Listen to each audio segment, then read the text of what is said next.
दुनिया का ताजा अपडेट लेकर हाजिर हो गए हैं। आज का ये वीडियो भी बहुत ही स्पेशल होने वाला है। किसान भाइयों के लिए, माताओं और बहनों के लिए, पढ़ने वाले बच्चों के लिए, बड़े बुजुर्गों के लिए और आम जनता से जुड़े कई महत्वपूर्ण फैसले जानने वाले हैं। देश के अलग अलग राज्यों की ओर से, सरकारों की ओर से बड़ी महत्वपूर्ण घोषणाएं की गई है। वीडियो को आप लाइक और शेयर जरूर कर दीजिएगा ताकि हमें मोटिवेशन मिलता रहे और हमारा जोश और जुनून जज्बा बरकरार रहे। तभी तो हम ताजा खबरें आप लोगों तक लेकर आएंगे, है ना। तो सबसे पहले शुरुआत में आप देखिए, चैत्र नवरात्रि का आज 7वां दिन है और आज के दिन माँ काल रात्रि की पूजा अर्चना होगी। जिन लोगों को अनजाना भय सताता है, मानसिक तनाव बना रहता है, उन लोगों को आज काल रात्रि जी की पूजा अर्चना जरूर करनी चाहिए। धर्म शास्त्रों में माता का यह स्वरूप दुष्ट शक्तियों का नाश करने वाला बताया गया है और भय को दूर करने वाली देवी बताया गया है। और आज के दिन हो सके तो आप रात में सरसों के तेल का दीपक भी जलाएं। और आज के दिन आप काले तिल का दान कर सकते हैं, जरूरतमंदों को भोजन करा सकते हैं, जूते चप्पल कपड़े वगैरह भी आप दान कर सकते हैं। माता काल रात्रि जी की पूजा में गुड़ का भोग लगाया जाता है। पुराणों के अनुसार माँ काल रात्रि देवी दुर्गा का उग्र और शक्तिशाली स्वरूप है और माता की पूजा से शत्रु और बुरी शक्तियों का नाश होता है। शनि दोष से मुक्ति पाने के लिए भी आज आप माता की पूजा कर सकते हैं, क्योंकि ज्योतिष में इनका संबंध शनि से है, इसलिए शनि दोष से मुक्ति पाने के लिए आप पूजा करें।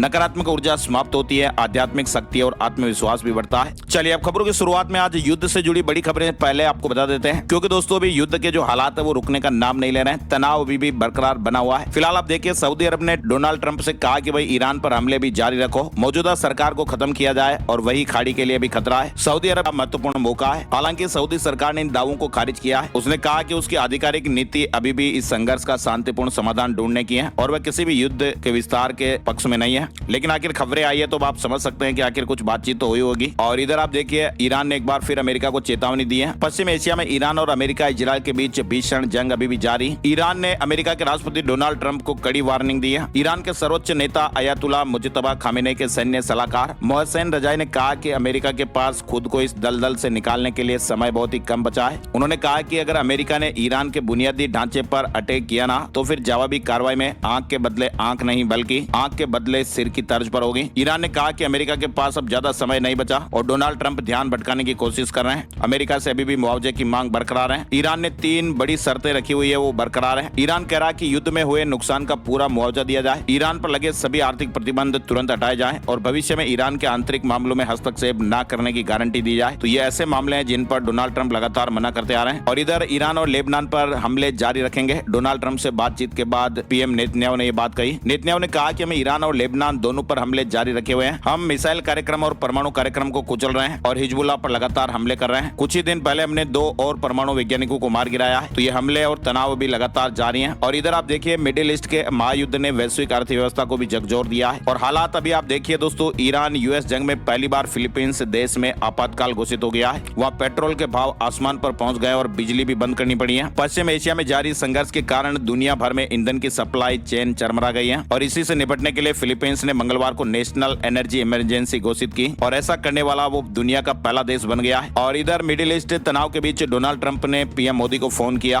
और मुझ पर भी बातचीत हुई। मिडिल ईस्ट में जारी तनाव के बीच ये बड़ी खबर भी सामने आई। अमेरिकी राष्ट्रपति डोनाल्ड ट्रंप ने पीएम मोदी से बात की है। दोनों नेताओं के बीच विस्तार से विचार विमर्श किया गया। होर्मुज जल मरुमध्य को खुला रखने और सुरक्षित रखने के महत्व पर भी जोर दिया गया। इधर ईरान संकट पर हमारे देश में भी आप देखिए, सरकार ने सर्वदलीय बैठक बुलाई है। पश्चिम एशिया संकट पर चर्चा करने के लिए केंद्र सरकार ने बुधवार यानी आज 25 मार्च को सर्वदलीय बैठक बुलाई। और इसी बीच लोकसभा में विपक्ष के नेता राहुल गांधी ने संसद भवन परिसर में संवाददाताओं से बताया कि वे सर्वदलीय बैठक में शामिल नहीं हो पाएंगे, क्योंकि उनका केरल में कार्यक्रम पहले से तय है। और इधर आप देखिए, प्रधानमंत्री नरेंद्र मोदी ने कहा कि ईरान जंग अगर जारी रही ना, तो फिर गंभीर नतीजे होंगे और आने वाला समय देश की सबसे बड़ी परीक्षा लेगा। टीम इंडिया की तरह काम करना होगा। ईरान इजरायल जंग पर पीएम मोदी की चेतावनी आप देखिए, आने वाला समय देश की सबसे बड़ी परीक्षा लेने वाला है। होर्मुज स्ट्रेट में हमारे जहाज और भारतीय क्रू अभी फंसे हुए हैं और ये चिंताजनक है। गैस, तेल, फर्टिलाइजर्स जैसे जरूरी सामान की सप्लाई पर असर देखने को मिल रहा है। पीएम मोदी ने कहा कि मिडिल ईस्ट संकट का लंबे समय तक दुनिया पर प्रभाव पड़ेगा और आने वाला ये समय हमारे देश की सबसे बड़ी परीक्षा लेने वाला है और इसमें सभी राज्यों का सहयोग जरूरी है। और इधर देखिए, आप खाड़ी में अलग थलग पड़ गया। ईरान, लेबनान ने राजदूत को निकाला, तीसरा देश बना। मिडिल ईस्ट में चल रहे संघर्ष के बीच संबंधों के तेजी से बिगड़ने के अब स्पष्ट संकेत आप देखिए। और ईरान लगातार कह रहा कि जीत तक ये लड़ाई जारी रहेगी। डोनाल्ड ट्रंप के दावे के बीच ईरानी सेना ने भी ये बड़ा बयान दिया है। मंगलवार को ईरान ने ये बड़ा ऐलान किया। ईरान की सेना ने कहा कि उसकी सशस्त्र सेनाएं पूर्ण विजय हासिल होने तक लड़ाई जारी रखेगी। ये संघर्ष पूर्ण विजय प्राप्त होने तक जारी रहेगा। और इधर ये भी खबरें हैं कि यूएस को अब सऊदी और यूएई का साथ मिल सकता है और ईरान के खिलाफ ये 2 और देश भी युद्ध में उतर सकते हैं। सऊदी अरब ने ईरान पर अपनी क्षेत्रीय संप्रभुता के उल्लंघन का आरोप लगाया गया है। ईरान पर अमेरिका और इजरायल के हमले के बाद पूरी दुनिया में तेल को लेकर दिक्कतें शुरू हो गई हैं। कच्चे तेल की कीमतें आसमान छूने लगी हैं और कई देशों में तो पेट्रोलियम प्रोडक्ट की कीमतें भी बढ़ गई हैं। स्ट्रेट ऑफ हॉर्मुज में जहाजों की आवाजाही पर रोक ने दुनिया को हिलाकर रख दिया है। इधर किम जोंग ने कहा कि परमाणु हथियार रखने का फैसला सही था। ईरान पर हमले ने हमें सच साबित किया है। जीत मजबूत ताकत से तय होती है। नॉर्थ कोरिया के supreme leader Kim Jong Un ने देश के पास परमाणु हथियार होने को लेकर खुशी जताई। रूस ने भी यूक्रेन में 400 ड्रोन और 23 क्रूज मिसाइलों से हमला किया। कई शहरों में तबाही मची है। और इधर आप देखिए, अमेरिका ने भारत को इंडो पैसिफिक में अनिवार्य स्तंभ बताया है। विदेश मंत्री एस जयशंकर की नीतियों की सराहना हुई। चलिए आगे बढ़ते हैं। बड़ी खबर आप देखिए, सरकार सोशल मीडिया प्लेटफॉर्म के लिए कंटेंट हटाने की समय सीमा को और कम करने पर विचार कर रही है। पहले जहां कंटेंट हटाने के लिए 24 से 36 घंटे का समय निर्धारित था, उसे घटाकर अब 2 से 3 घंटे किया गया। लेकिन अब इस समय को और कम करके 1 घंटा करने की योजना पर चर्चा चल रही है। हालांकि अभी शुरुआती चरण में और इस पर अंतिम फैसला नहीं हुआ है, लेकिन ऐसा अपडेट हो सकता है। साथ ही केंद्र सरकार ने देश का विकल्प एथेनॉल भी बनेगा। सरकार खास एथेनॉल चूल्हे बना रही है। एलपीजी की किल्लत दूर करने के लिए फैसला लिया गया। और इधर जंग के बीच होर्मुज से सुरक्षित निकले भारतीय जहाज 2 एलपीजी टैंकर लेकर आ रहे हैं। होर्मुज तनाव के बीच भारत को यह राहत मिली है। एलपीजी से भरे 2 जहाज सुरक्षित पार हो चुके हैं और जल्दी वो पहुंचने वाले हैं। इसके अलावा बड़ी खबर आप देखिए, रसोई की टेंशन खत्म होगी। फ्री गैस और सप्लाई का मौका आप देखिए। नए कस्टमर के लिए जबरदस्त स्कीम है। गैस सप्लाई करने वाली कंपनी महानगर गैस ने मंगलवार को यह भरोसा दिलाया कि सप्लाई बिना किसी रुकावट के जारी रहेगी। साथ ही कंपनी ने खास पहल शुरू करते हुए नए घरेलू ग्राहकों को मुफ्त गैस देने की घोषणा की। एक आधिकारिक बयान के अनुसार महाराष्ट्र और कर्नाटक के ग्राहकों को सेवा देने वाली इस कंपनी ने पाइप से नेचुरल गैस का इस्तेमाल करने वाले कमर्शियल ग्राहकों के लिए रजिस्ट्रेशन फीस भी माफ कर दी है। कंपनी ने बताया कि 16 मार्च से 30 अप्रैल के बीच पीएनजी के लिए जितने भी नए घरेलू रजिस्ट्रेशन होंगे ना, उन सभी ग्राहकों को 500 रुपए की मुफ्त गैस दी जाएगी। और इसके अलावा उन इमारतों में रहने वाले ग्राहकों के गैस बिल में 1000 रुपए की छूट दी जाएगी, जहां पीएनजी कनेक्शन लेने वालों की संख्या 60% से ज्यादा है। और इधर आप देखिए, बड़ी खबर जो बेहद ही चौंका देने वाली है। सीसीटीवी कैमरों से वीडियो फुटेज पाकिस्तान जा रहे थे। देश भर में अब सभी नेटवर्क की जांच की जाएगी और अप्रैल से केवल हैकिंग प्रूफ कैमरे ही बिकेंगे। दरअसल दिल्ली से सटे गाजियाबाद में पाकिस्तान से जुड़े एक जासूसी रैकेट के खुलासे के बाद सीसीटीवी सिस्टम की सुरक्षा पर सवाल उठे हैं। जांच में ये सामने आया दोस्तों की संवेदनशील जगहों पर लगाए गए कैमरों का लाइव फुटेज सीमा पार पाकिस्तान भेजा जा रहा था। और इसके बाद केंद्र सरकार ने देश भर में सीसीटीवी नेटवर्क की जांच का फैसला लिया। 1 अप्रैल से सिर्फ हैकिंग प्रूफ कैमरे ही बिकेंगे जो सरकारी सुरक्षा जांच पास करेंगे। वैसे आपको बताएं दोस्तों, भारत में 80% कैमरे चाइना के हैं और इनमें डेटा चोरी का खतरा बना रहता है। और इधर पाकिस्तान दुनिया का सबसे प्रदूषित देश, भारत का 6ठा number. World air quality report 2025 के मुताबिक भारत दुनिया का 6ठा सबसे प्रदूषित देश है। स्विस कंपनी IQ एयर की रिपोर्ट के मुताबिक सबसे ज्यादा पोल्यूटेड देशों में पाकिस्तान पहले नंबर पर है। इसके बाद फिर बांग्लादेश, ताजिकिस्तान, चाड और कांगो है। उत्तर प्रदेश का लोनी दुनिया का सबसे प्रदूषित शहर बना है, जबकि नई दिल्ली 4थे स्थान पर है। दुनिया के 10 सबसे प्रदूषित शहरों में 5 भारत के हैं। चलिए आगे बढ़ते हैं। बड़ी खबर, सुप्रीम कोर्ट ने मंगलवार को कहा कि केवल हिंदू, सिख और बौद्ध धर्म से जुड़े लोग ही अनुसूचित जाति का दर्जा प्राप्त कर सकते हैं। अगर कोई ईसाई या किसी और धर्म में धर्मांतरण करता है तो वह अनुसूचित जाति का दर्जा खो देगा। सुप्रीम कोर्ट पहले भी ये कह चुका है कि आरक्षण का लाभ लेने के लिए धर्म बदलना संविधान से धोखा है। सुप्रीम कोर्ट का SC/ST एक्ट पर यह ऐतिहासिक फैसला आया है। धर्म परिवर्तन करने पर SC का दर्जा खत्म होगा। आरक्षण और कानूनी लाभ भी नहीं मिल पाएंगे। आंध्र प्रदेश हाईकोर्ट के फैसले को सही ठहराया है। इधर सुप्रीम कोर्ट ने कहा कि महिला अफसर सेना में स्थायी कमीशन की हकदार हैं। इससे इंकार करना भेदभाव था। जिनकी सर्विस खत्म हुई है उन्हें भी पेंशन मिलेगी। सुप्रीम कोर्ट ने मंगलवार को भारतीय सेना, नौसेना और वायुसेना में शॉर्ट सर्विस कमीशन यानी SSC की महिला अफसरों को पूरी पेंशन देने के आदेश दिए हैं। और जिन मामलों में महिला अफसर परमानेंट कमीशन यानी PC नहीं मिलने के कारण पहले ही सेवा छोड़ चुकी थी, उन्हें भी एक मुश्त राहत देते हुए 20 साल की सेवा पूरी मानकर पेंशन और अन्य लाभ देने का यह फैसला सुनाया। और इधर आप देखिए, रेलवे टिकट 8 घंटे पहले कैंसिल करने पर ही रिफंड, 4 घंटे का नियम खत्म। ट्रेन छूटने के 30 मिनट पहले बोर्डिंग स्टेशन बदल पाएंगे। भारतीय रेलवे ने टिकट कैंसिल करने के नियम सख्त किए हैं। राजस्थान के बाद 16,706 करोड़ में बिकी IPL की डिफेंडिंग चैंपियन RCB की ओनरशिप अब आदित्य बिरला ग्रुप,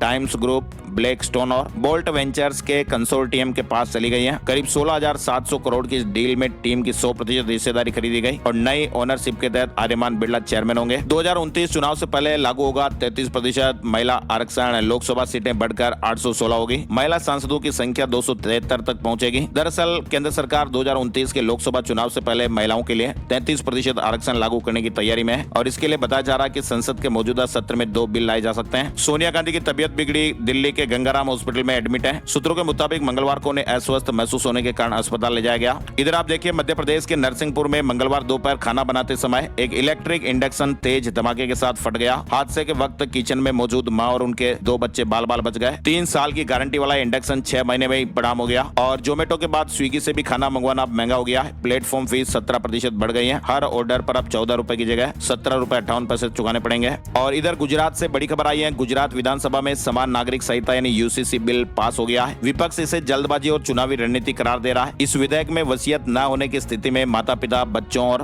पति पत्नी को संपत्ति में बराबर हिस्सा देने का प्रावधान है। अब विवाह, उत्तराधिकार और अन्य नागरिक मामलों में भी सभी पर समान नियम लागू होंगे। शादी रजिस्टर न कराने पर 25,000 रुपए तक का जुर्माना भी लगेगा। तो ये गुजरात के यूनिफॉर्म सिविल कोड बिल की आप प्रमुख बातें भी यहाँ पर देख सकते हैं। इधर नासिक के स्वयंभू बाबा और रेप के आरोपी अशोक भोंदू खरात के खिलाफ जांच तेज हो गई है। एसआईटी को जांच के दौरान करीब 1500 करोड़ रुपए की संपत्ति और 100 आपत्तिजनक वीडियो मिले हैं। पुलिस ने खरात को मंगलवार को नासिक सेशन कोर्ट में पेश किया, जहां 5 दिन की पुलिस हिरासत में भेज दिया गया है। ट्रांसजेंडर बिल लोकसभा में पारित, विरोध हो रहा है। ट्रांसजेंडर संशोधन विधेयक 2026 लोकसभा से पारित हो गया है, लेकिन इसे लेकर देश भर में सवाल उठ रहे हैं। विपक्षी पार्टियां और ट्रांसजेंडर इस संशोधन विधेयक का विरोध कर रहे हैं। ट्रांसजेंडर इसका विरोध इसलिए कर रहे हैं, जबरन किसी को ट्रांसजेंडर बनाने पर सजा का प्रावधान किया गया है। और इस विधेयक में यह भी बताया गया कि कौन लोग ट्रांसजेंडर हो सकते हैं, इसमें अपनी मर्जी शामिल नहीं होगी। इस वजह से कई लोग ट्रांसजेंडर की श्रेणी से हटाए जा सकते हैं और यही कारण है कि ट्रांसजेंडर इस संशोधन विधेयक का विरोध कर रहे हैं। अब आपको बताते हैं दिल्ली के बजट से जुड़े अपडेट। दिल्ली का 21% बजट फंड प्रदूषण से निपटने के लिए। दिल्ली की मुख्यमंत्री रेखा गुप्ता ने मंगलवार को 1.03 लाख करोड़ का बजट पेश किया।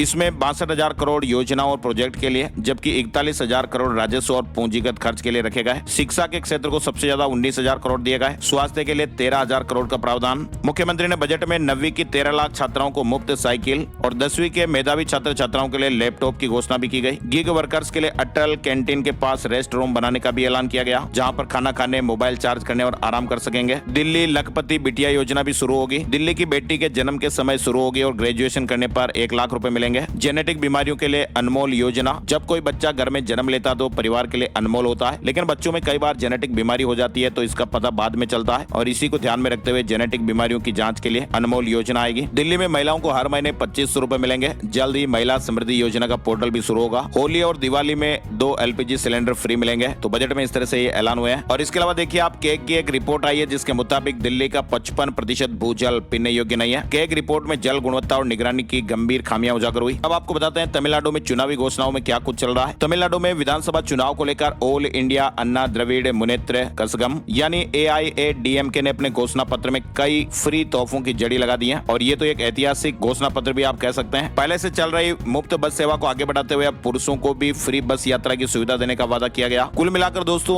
AIADMK की ओर से जो घोषणा पत्र जारी हुआ ना, घोषणा पत्र में कुल 297 वादे किए गए। दाल तेल से लेकर मुफ्त फ्रिज तक का भी वादा किया गया। पार्टी ने यह ऐलान किया कि 23 अप्रैल को होने वाले विधानसभा चुनाव में अगर वो जीत जाते हैं तो सभी चावल राशन कार्ड धारकों को मुफ्त में फ्रिज मिलेगा, और हर राशन कार्ड धारक को हर महीने 1 किलोग्राम दाल और 1 लीटर खाना पकाने का तेल भी फ्री में उपलब्ध कराया जाएगा। मैनिफेस्टो में इस तरह के बड़े ऐलान हुए हैं। पुरुषों के लिए भी महिलाओं की तरह मुफ्त बस यात्रा का वादा हुआ, और टैक्स के बोझ और महंगाई से निपटने के लिए हर परिवार को 10,000 रुपए की विशेष सहायता देने की भी घोषणा की गई। बुजुर्गों और अन्य लोगों के लिए सामाजिक सुरक्षा पेंशन बढ़ाकर 2,000 रुपए करने का भी वादा किया गया, और हर परिवार को साल में 3 फ्री गैस सिलेंडर। तो इस तरह से आजकल ये चुनावी घोषणाएं होने लगी। आप देखिए जो बड़ी बड़ी बातें हैं वो आपने यहाँ देखी। और इधर बिहार सरकार ने राजस्व अधिकारियों को 25 मार्च तक काम पर वापस लौटने का अल्टीमेटम दिया है, और ऐसा नहीं करने पर उनके खिलाफ राज्य सरकार कड़ा एक्शन लेने के मूड में है। 25 मार्च तक काम पर लौटे, वरना बर्खास्तगी के लिए तैयार हैं। और इधर आप देखिए बड़ी खबर, अवैध प्रवासियों को देश में न मिले रोजगार। मोहन भागवत ने घुसपैठ पर चिंता जताई है। मोटापा घटाने की दवाइयों की डिमांड बढ़ रही है। 5 साल में 12,000 करोड़ पार कर जाएगा GLP-1 का बाजार। 1 अप्रैल से ऑनलाइन पेमेंट के नियम भी बदलने वाले हैं। अब बैंक फ्रॉड होने पर बैंक आपका नुकसान भरेंगे। 1 अप्रैल से ऑनलाइन पेमेंट का तरीका पूरी तरह बदलने जा रहा। रिजर्व बैंक ने डिजिटल फ्रॉड रोकने के लिए नए नियम बनाए हैं, और अब पेमेंट में सिर्फ OTP नहीं बल्कि नई सिक्योरिटी लगेगी। और आम आदमी के लिए सबसे बड़ी राहत ये होगी, अब सिस्टम की चूक से फ्रॉड होने पर नुकसान की भरपाई ग्राहक नहीं बल्कि बैंक करेंगे। तो ये नए नियम भी 1 अप्रैल से लागू होंगे। और इधर बड़ी खबर, केंद्र सरकार ने टेलीकॉम कंपनियों से 30 दिन के रिचार्ज प्लान को बढ़ावा बढ़ावा देने को कहा है। अभी उपभोक्ता 28 दिन के प्लान के कारण साल में 13 बार रिचार्ज करते हैं। ट्राई ने पहले ही 30 दिन के प्लान को अनिवार्य किया हुआ है, लेकिन कंपनियां इसका प्रचार नहीं करती। अच्छा, बड़ी खबर आप देखिए, एनवीडिया के प्रेसिडेंट और सीईओ जेनसेन हुआंग ने एक बयान दिया और इसके बाद एजीआई को लेकर बहस तेज हो गई है। यानी अभी एआई यानी आर्टिफिशियल इंटेलिजेंस तो आप सुन ही रहे थे, लेकिन अब एजीआई का नाम भी आप सुनने लगेंगे। एआई और एजीआई में एक बहुत बड़ा फर्क है। आज का एआई सीमित काम करता है, जबकि एजीआई इंसानों जैसी सोच रखने लगेगा।